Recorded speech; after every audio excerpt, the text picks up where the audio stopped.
Hey, I'm Pat Monahan from the band Train, and you're watching Entertainment Focus. You've been away for a few years, from 2006 to 2009. How was that, working on your solo projects and then coming back to Train? Was there ever any doubt that the band would not come back together? Yeah, there was a doubt. I think that we were just in, was it Islington? Yeah. We played a show there in June. But prior to that, it was years, and there were a few reasons that we didn't come back. One was that we were under the impression that we needed hit songs. But I think that that was all due to the type of leadership that we were under at the time. So we took a break from the leadership and the bandmates that we had and kind of the mismanaging that we had done on our own. And by taking time away from each other, realized that really what we needed to do is get back to what we felt like we had in common, which was we felt like our music was important to us, and instead of trying to write hit songs and get back to London and other places around the world, we needed to write music from a place that, you know, was authentic, which is here. And that if we loved those songs, then that's all that mattered. And we already would be winners.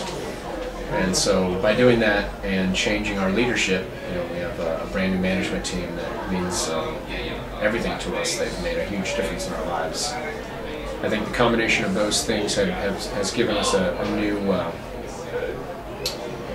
confidence that is just making us better live, better people, you know, more appreciative. When it rains, it pours, I suppose, in this business. You know, when it's Totally. good, it's good, and when it's not good, it's very difficult. Sure. Now, with just the three of you, you find that the dynamic in the band is a lot stronger? Yeah, the dynamic between the three of us is excellent, and we have two friends that join us in our live performances, Jerry Becker from San Francisco and Hector Maldonado, who's from California as well. And they're like family, you know, so we're like we have to be like family. We have to like each other on some level. We travel too often together. You know, we're together way more than we're with our loved ones at home, our families. So we have to like each other on some level, and it's much, much easier now than it's ever been. It's very cohesive. Your new album, Save Me San Francisco, it's gone gold, certified gold in the US. Did that take you by surprise? Were you so really happy to see that? I was happy that Save Me San Francisco was gold, but you know, I think everybody's constant goal is to have a platinum album. That's a platinum album in today's world means an enormous thing. Where back, you know, when Drops of Jupiter was a popular album, it was almost a guarantee if you had a hit song, where it's not like that anymore at all. So the fact that Hey Soul Sister has you know, broken records at Columbia Records, for instance, in the United States as their most downloaded song and everything. It's more about downloads for songs than it is albums, but I don't think anyone expected us to have a gold album. And now that we have a gold album, there's a new goal of a platinum album. And so I don't think anyone expected us to have a platinum album, but that's the new goal, and perhaps that'll be something we can talk about the next time we come to London. Yeah, definitely. Now, tell us about the songs on the album. What was the songwriting process like between the three of you when you wrote the album? You know, the process of songwriting was different this time than any other album, and I feel like that had a big role in all of it. And the fact that us coming back together was crucial for, you know, these songs to be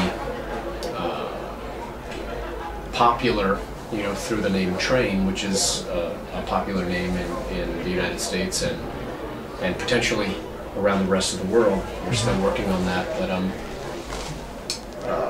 the process had to be different than ever, because we knew that we needed magical songs. You know, it couldn't be a bunch of dudes, you know, just having fun. It had to be from a very deep place, and we all got in the room with different writers. I wrote a lot of the album in New York with a bunch of different people. I wrote a lot of songs with Scott and Jimmy in Malibu and other places. And then collectively we took the songs that we felt like were the strongest. And out of those 20, we wanted to build an album that made the most sense. And so there were about 8 songs that felt like San Francisco, the stories of San Francisco. We felt like we had great singles for radio, but we wanted to round out the album and give it the vibe that it needed. So we finished it with songs like "Marry Me" and "Save Me, San Francisco," and so that's how we did it. You know, it took a long time, and I made a solo record on our break and learned how to write outside of the band because it takes a certain amount of confidence to do that. A lot of people don't do it, I think, mostly out of fear than anything. I think that was my case. Not having that support unit with your band, I guess, makes Yeah, well, you know each other so well, but sometimes that comfort doesn't get the best work out of you. Sure. Now, "Marry Me" is a great song. Is it written about anyone in particular? Has Oprah been calling you? Has what? Oprah been calling you? Well, oh, I didn't hear what you said. Has Oprah been calling you as an Oprah Has Winfrey? Oprah been calling me? No, I wish. You know, my solo record potentially was going to be called Oprah's Favorite Record. Yeah, that's right. Which I think would have been a great name for it because I just needed to find one woman like somewhere on the planet named Oprah other than her. So I could have been like, I didn't mean you, I meant Oprah Jenkinstein. But you know, I'm not sure that we'll be on Oprah, but I think that would be a really wonderful thing. During "Marry Me," there was a man in New Zealand who made a video to "Marry Me." He has cancer, and he sent a video of him not speaking, but holding up cue cards to express his love and gratitude to his wife, who he'd been married to for many years, and his children, while he goes through this illness. They continue to support him, and he used the song as a thank you. And if you want to cry ever, you should definitely look it up. It's on our website somewhere, trainline.com. But Sure. "Marry Me" was it was about 1 minute long, and I just wrote it because I love my wife very much and would marry her any day and every day. If we had the time to get married every day. And so it's just mostly about that, but at the same time incorporating the fact that guys like me are very romantic in a lot of ways and fall in love every day, and you know, you go into a cafe and you fall in love with the girl, you know, either making your latte or sitting down at her computer. And so it was just like, man, finally someone taking a chance of just meeting someone on a whim and saying, let's get married and see what happens. You know, that it's all a daydream. Sure. Would that be your favourite song on the album, or is there a song that? At times, you know, my favorite song changes all the time, but that's a good one. It's really becoming a very popular song in the United States. Do you think maybe it could be as popular as, say, "Drops of Jupiter" would be? I don't know. I mean, you know, who would have thought that "Hey Soul Sister" would have been bigger than "Drops of Jupiter"? Yeah, totally. I don't know why. I mean, I guess I think of bigness as not as far as downloads or money. I think of bigness as being important to a lot of people. That's big. You know, like when you hear my girl talking about, you know, think of all the weddings that you've heard that at, you know, or will in the future. And if you think of "Marry Me" as being a potential song for the future that you'll hear at every wedding, that's important. That'd be a beautiful thing, so I would love that. Sure. Now, you won 2 Grammy Awards for "Drops of Jupiter." Has that changed you guys in any way? Do you feel like that's like a very big achievement for you? You know, the Grammy Awards, you know, they give you a little bit of credibility for a few minutes. And of course, you know, being noticed by your peers in anything is always incredibly rewarding, or at least it definitely gives you a sense of what is the word when people don't believe in you and then something happens to prove that you were right along. It's affirming, reaffirming, whatever. So that's helpful. But the Grammy Awards are,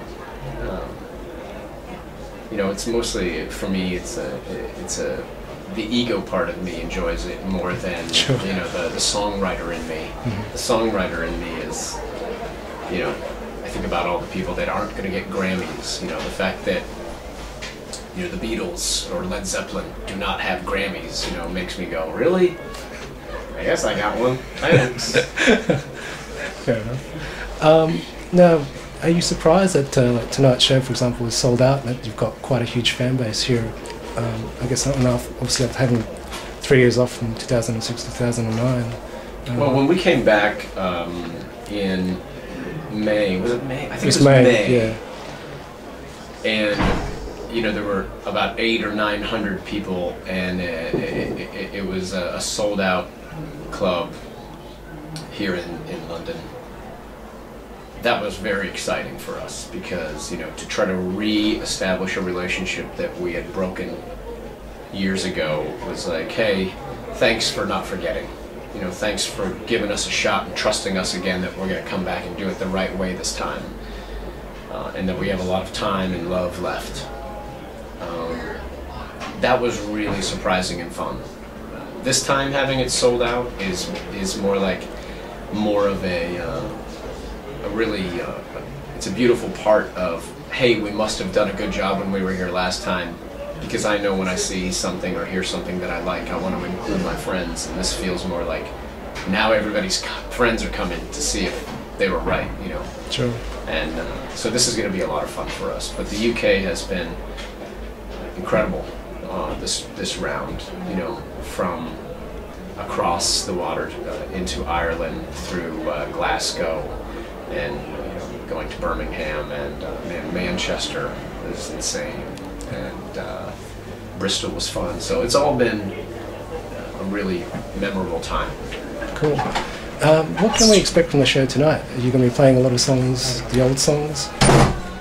You know, the way we have been doing this this new show around Europe is that, you know, we play a lot of the new album. Mm-hmm. And the reason we're doing that is because we have this new crowd, this new young group of people that are hearing about Train for the first time, and they love the new album.